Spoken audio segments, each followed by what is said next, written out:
بسم اللہ الرحمن الرحیم صلی اللہ علی سیدنا محمد وآلہ واصحابہ وسلم۔ سامعین محترم، ہمارے ایک سبسکرائبر کی طرف سے سوال آیا ہے کہ نماز قائم کرنے اور نماز پڑھنے میں کیا فرق ہے۔ یقین جانیں بہت اہم سوال ہے، اور اس سوال کے دو حصے ہیں: نماز پڑھنا اور نماز قائم کرنا۔ ویسے تو کم و بیش کروڑوں مسلمان نماز پڑھ رہے ہیں، لیکن اگر ہم نماز قائم کرنے والوں کی بات کریں تو یقین جانیں کہ بہت ہی قلیل تعداد ایسے لوگوں کی ہے جو نماز کو قائم کر رہے ہوتے ہیں۔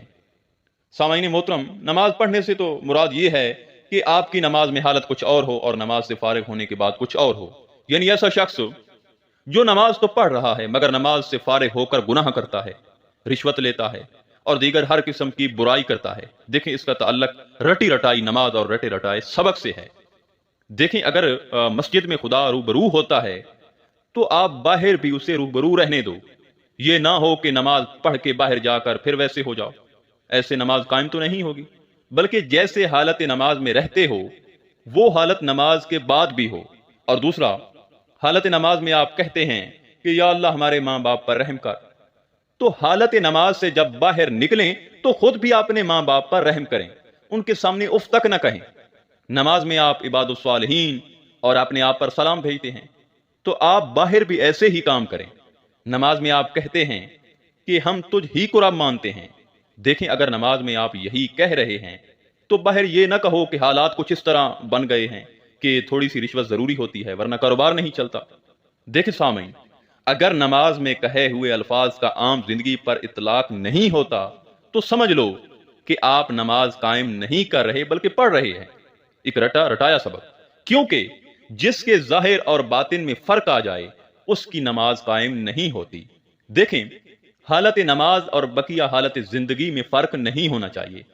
جو آپ نماز میں کہہ رہے ہیں وہ آپ باہر بھی کر کے دکھائیں۔ اگر نماز کے اندر خدا تیری نماز دیکھ رہا ہے اور تجھے یقین بھی ہے کہ خدا مجھے دیکھ رہا ہے تاہم ہی تو میں نماز پڑھ رہا ہوں، تو نماز کے باہر بھی خدا کو حاضر سمجھیں، کیونکہ اللہ ہر وقت ہر جگہ موجود ہے۔ یہ نہ سمجھنا کہ ٹی وی کی طرح آن کر دیا اور پھر بند کر دیا۔ یہ نہ کہنا کہ تھوڑی سی رشوت لی تھی، حالانکہ میں رشوت نہیں لیتا ہوں، بس اس نے زبردستی میری جیب میں ڈال دی کیونکہ یہ پیسے آگے بھی دینے ہوتے ہیں۔ آپ یہ کبھی نہ کرنا اور یہ نہ سمجھنا کہ اس وقت خدا موجود نہیں ہے، بلکہ خدا ہر وقت ہر جگہ نماز میں اور نماز و مسجد کے باہر بھی موجود ہے۔ سامعین محترم، الغرض آپ کی جو کیفیت حالت نماز میں ہو اگر وہی بالکل باہر بھی ہے تو سمجھ لیں کہ آپ نماز قائم کر رہے ہیں، کیونکہ مسجد میں انسان رشوت نہیں لیتا، کسی سے حسد نہیں رکھتا، کوئی برا کام نہیں کرتا، برائی اور بے حیائی نہیں کرتا۔ اسی طرح اگر عمر بھر مسجد کے باہر بھی ہو تو سمجھ لیں کہ کام بن گیا۔ آخر میں دعا ہے کہ اللہ تعالی ہمیں نماز قائم کرنے کی توفیق عطا فرمائے۔ انشاءاللہ تعالی ملتے ہیں ایک نئے موضوع میں، تب تک اللہ نگہبان۔